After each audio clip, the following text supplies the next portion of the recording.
So it was quite the grind all the way through, a low offensive scoring game for both teams. The team was actually down the majority of the first half, then struggled coming out of the break in the second half, but then caught fire off of a spark by Nunez and just some fast break points. So talk about the team's just grind for all 40 minutes and able to pull out the victory here tonight. It showed that we had some mental toughness. I thought that we were more tenacious in the second half, getting to loose balls, grabbing rebounds. I believe we out-rebounded by 7 or 8 in the second half, so it turned it around because they had out-rebounded us in the first half, and we knew that we could give them problems with our 2-3 zone if we played it correctly, and I thought the guys did that. They were really active in it, and then we had 5 guys crashing the glass, and it showed. We held them to 17% shooting in the second half, and it was a difference in the game. So the team as a whole has been battling injuries throughout this year, but finally Sterling Shell's making his home debut tonight, and Kirill Sergeyev back in the starting lineup. How big is that for the team just to have guys like that back, especially Sterling, who was a member of the championship team last year? It's what can you say? Sterling's a senior. He's tough.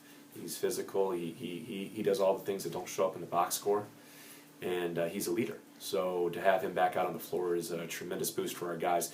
Kirill's 6'7", biggest guy in our team, 6'7", 230, and long arms, and he allows us to patrol the paint and do things that we weren't able to do before. We were just getting outsized every time that we walked on the floor. So it allows us to play our natural positions. And when Tim Oswald gets back, hopefully next week we should have Timmy back. And once Timmy gets back on the floor, then we'll have a full roster for the first time this year.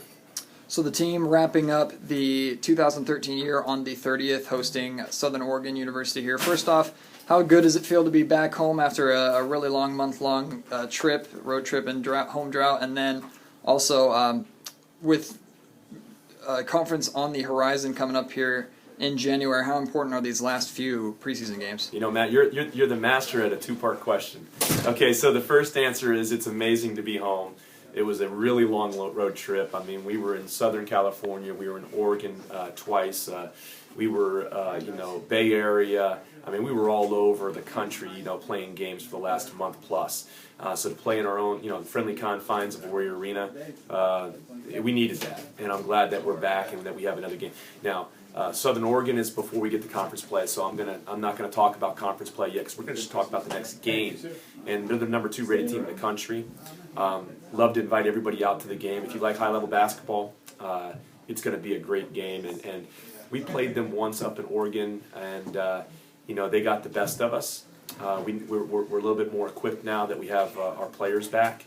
But we're going to need a great effort to compete with them. They're number 2 in the nation for a reason. So we're going to come in with a great game plan and see what we can do.